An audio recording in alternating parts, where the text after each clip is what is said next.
Assalamualaikum warahmatullahi wabarakatuh. Perkenalkan, nama saya Suryanti dengan NIM M2202087. Baik, di sini saya akan menjawab soal UAS saya dengan mata kuliah Dasar Epidemiologi. Langsung saja soal nomor 1, yaitu berikut ini yang merupakan ukuran dari frekuensi penyakit yang menggambarkan pada penyakit, orang, tempat, dan waktu, kecuali bagian A, yaitu jumlah orang yang sehat, B, besarnya populasi yang menghasilkan orang yang sehat, C, periode waktu peristiwa terjadi, D, total keseluruhan orang yang sehat. Jadi jawabannya itu D.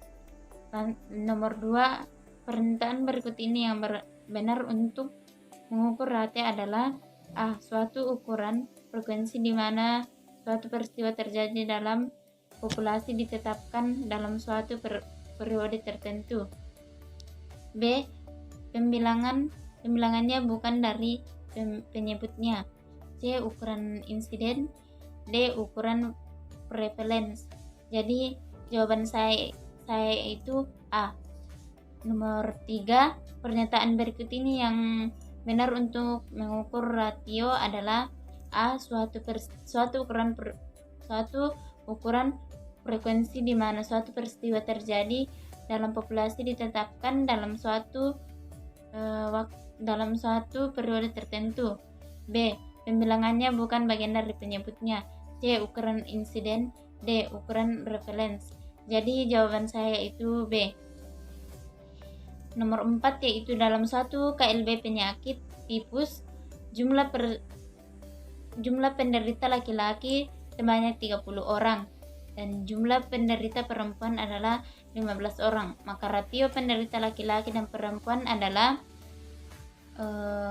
bagian A 2,1, B 1,2, C 3,1, D 1,3. Jadi jawaban saya yaitu A. Lanjut soal kelima, yaitu ukuran epidemiologi yang menunjukkan derajat sakit, cedera, atau gangguan suatu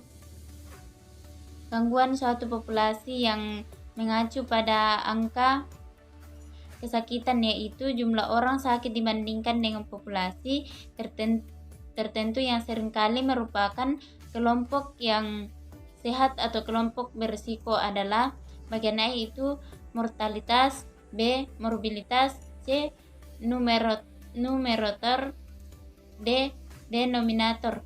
Jadi jawaban saya itu B.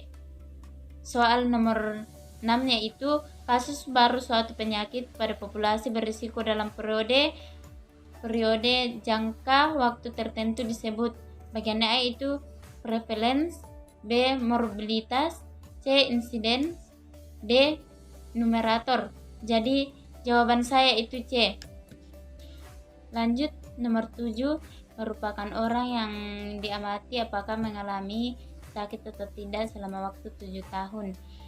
Bagian A 4 orang, bagian B 3 orang, bagian C 2 orang, bagian D semua orang. Semua benar.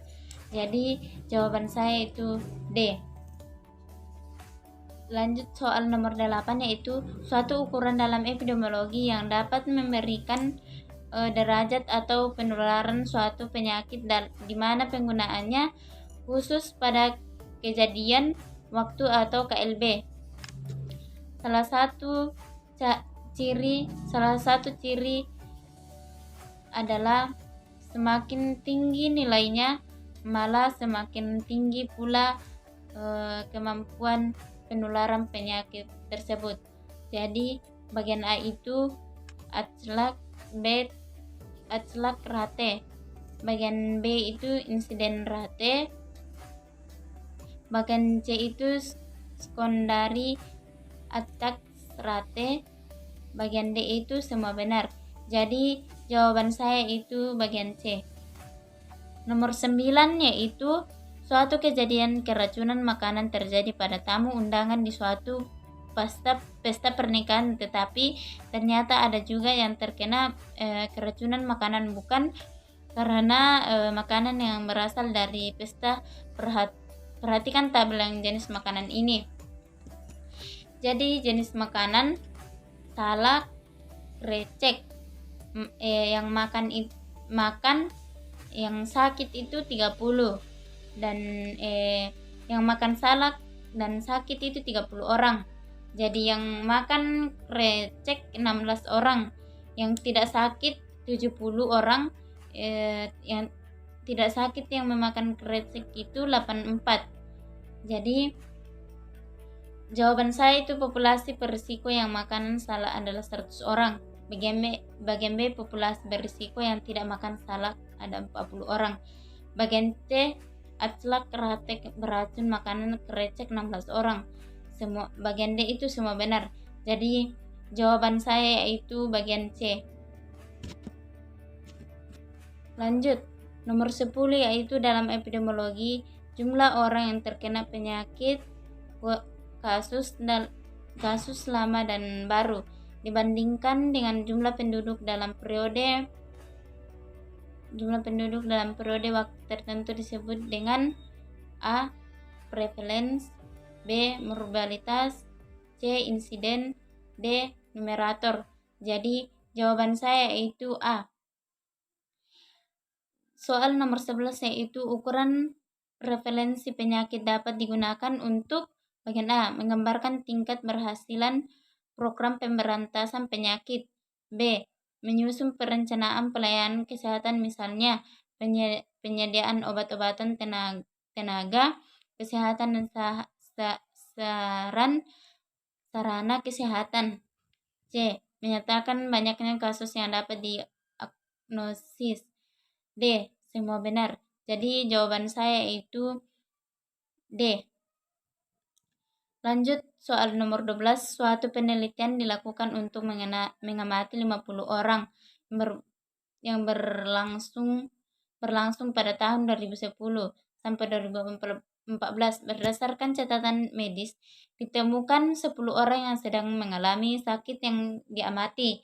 Kemudian dalam selama tahun 2010 sampai 2014 ada 5 yang mengalami sakit, dan di antaranya 5 yang sakit ada 2 di antaranya yang sembuh. Pada saat penelitian berdasarkan kondisi tersebut, berapakah prevalensi jumlah kasus tersebut? Bagian A ada 20 kasus, 10 kasus lama dan 10 kasus baru. Ada 10 kasus, 5 kasus lama dan 5 kasus baru. Ada bagian C 15 kasus, 10 kasus lama dan 15 kasus baru. Bagian D semua benar. Jadi jawaban saya yaitu bagian C.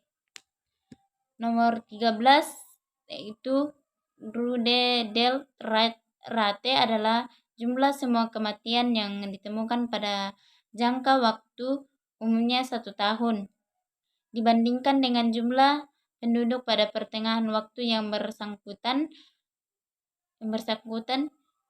Rute rate angka kematian kasar juga sangat berpengaruh pada komposisi jenis kelamin dan usia penduduk. Pernyataan di atas merupakan, jadi jawaban saya yaitu bagian A. Nomor 14 yaitu suatu peristiwa kematian penduduk kota Palopo tahun 2018 sebanyak 17.382.680 orang, dan jumlah penduduk kota Palopo adalah 1.078.440 orang. Berapa CDR tahun 2018? Jadi bagian A itu 20 orang per 100 penduduk, 15 orang per 100 penduduk. Bagian C 10 orang 100 penduduk. Bagian D 5 orang 100 penduduk per 100 penduduk. Jadi jawaban saya itu bagian C. Lanjut soal 15. Soal 15, angka kematian bayi baru lahir, yaitu neonatal mortality rate atau NMR, adalah jumlah kematian bayi berumur kurang dari 28 hari yang dicatat selama 1 tahun per 100 kelahiran hidup pada tahun yang sama. Manfaat NMR adalah bagian A, tinggi rendahnya usia perawatan postnatal, bagian B, program imunisasi, bagian C, pertolongan persalinan, bagian D, seumur semua benar. Jadi jawaban saya itu bagian D. Kita lanjut soal nomor 16, yaitu angka kematian balita adalah jumlah kematian balita atau UFMR yang dicatat selama 1 tahun per 100 penduduk balita pada tahun yang sama. Manfaatnya adalah mengukur status kesehatan bayi, jumlah kematian bayi anak usia 5 tahun akibat diare di rumah sakit. Sayang ibu dilaporkan sebanyak 59 orang, jumlah anak yang berusia 5 tahun pada tahun yang sama sebanyak 502 orang. Berapakah UFMR penyakit tersebut? Jadi bagian A itu 13,75%, bagian B itu 12,50%, bagian C itu 11,75%, bagian D 10,5%. Jadi jawaban saya itu bagian C. Lanjut soal nomor 17. Jadi soalnya itu maternal mortality rate atau MMR. Angka kematian ibu sebagai akibat dari komplikasi kehamilan, persalinan, dan masalah nifas dalam 1 tahun per 100 kelahiran hidup pada tahun yang sama berkaitan dengan bagian A, sosial ekonomi, bagian B, pelayanan kesehatan terhadap ibu hamil, bagian C, pertolongan persalinan dan perawatan nifas. Bagian D, semua benar. Jadi jawaban saya itu bagian D. Nomor 18. Soalnya itu total kematian ibu karena persalinan di Kota Palopo pada tahun 2022 sebanyak 530,304 orang dan jumlah seluruh kelahiran hidup tahun 2022 sebanyak 12.390 orang. Berapakah MMR tahun 2022? Jadi bagian A itu 45 orang per 100 penduduk per 1000 penduduk. Bagian B itu 43 orang per 1000 penduduk. Bagian C itu 40 orang per 1000 penduduk. Bagian D itu semua salah. Jadi jawaban saya yaitu bagian B. Lanjut soal nomor 19. Jadi soalnya itu CVR atau